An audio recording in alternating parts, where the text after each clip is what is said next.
Bonjour, nous sommes aujourd'hui dans l'église Saint-Sulpice à Paris. On assiste à la messe annuelle de l'œuvre d'Orient qui sera célébrée aujourd'hui par Monseigneur Antoine Odo, évêque chaldéen d'Alep en Syrie. Monseigneur, bonjour. Quelle est la raison aujourd'hui de votre présence à Paris? Je suis invité par l'œuvre d'Orient. Comme vous le savez, aujourd'hui, le 6e dimanche du temps pascal, on célèbre une prière particulière pour les églises orientales. Et en même temps, c'est la messe dédiée à l'œuvre d'Orient et à tous les bienfaiteurs et collaborateurs. Et par conséquent, Monseigneur Gollnisch m'a invité pour être l'hôte de cette occasion. Voilà. Le présent et l'avenir des églises orientales est-il menacé aujourd'hui? La vie humaine, en général, elle est toujours fragile.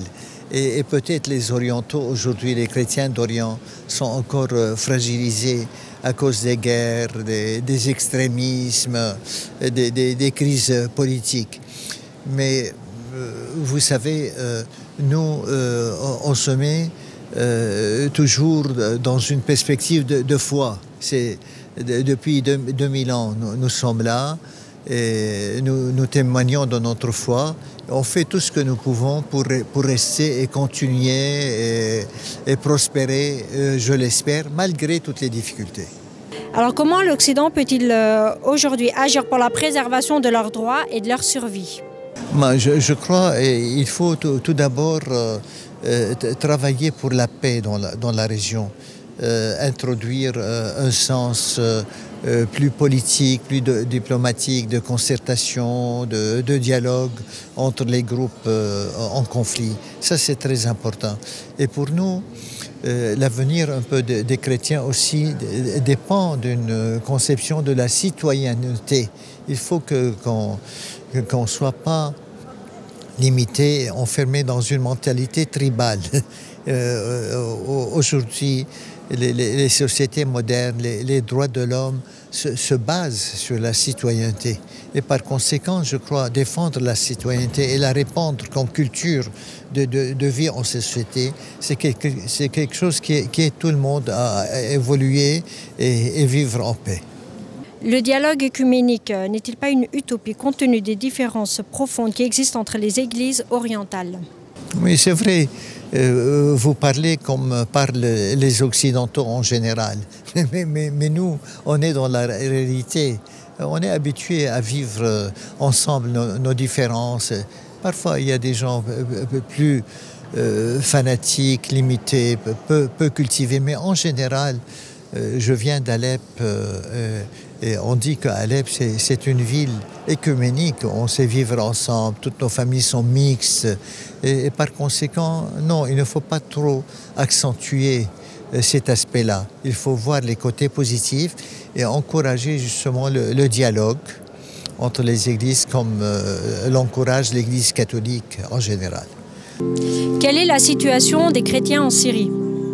Les chrétiens de Syrie, nous souffrons beaucoup de la diminution du nombre des chrétiens à cause de la guerre depuis 12 ans. Et ça fait beaucoup de mal au cœur, surtout le départ des jeunes à la recherche de travail, le départ des familles riches à la recherche aussi de prospérité économique. Et par conséquent, cela nous affaiblit un peu. Mais de notre côté, on fait tout ce que nous pouvons pour maintenir ce petit reste et continuer notre présence. Voilà. Que pouvez-vous nous dire sur la tradition et l'engagement ecclésiastique et intellectuel de la famille Odo? Ah oui, bien sûr, je suis de la famille Odo et de ma famille. Je pense toujours dans ma prière et dans la messe que je célèbre chaque jour au patriarche Joseph Odo, qui était une grande figure au Concile Vatican I. Il a beaucoup travaillé pour la promotion de l'Église chaldéenne dans les temps modernes. Et puis après, ses deux neveux sont Monseigneur Thomas Odo, qui était martyr de la foi et un grand savant de la langue araméenne. Pour moi, c'est un saint et un savant à la fois.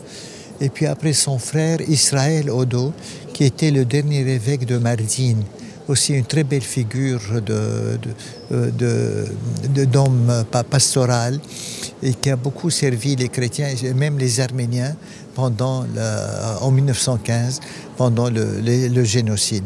Donc ce sont nos anges et nos protecteurs. Voilà, on essaye de les imiter.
Durant le temps pascal, les églises d'Orient et d'Occident sont unies dans la prière et attendent dans le recueillement du Cénacle, comme les disciples et la Vierge Marie, la venue de l'Esprit Saint, promis par le Christ ressuscité.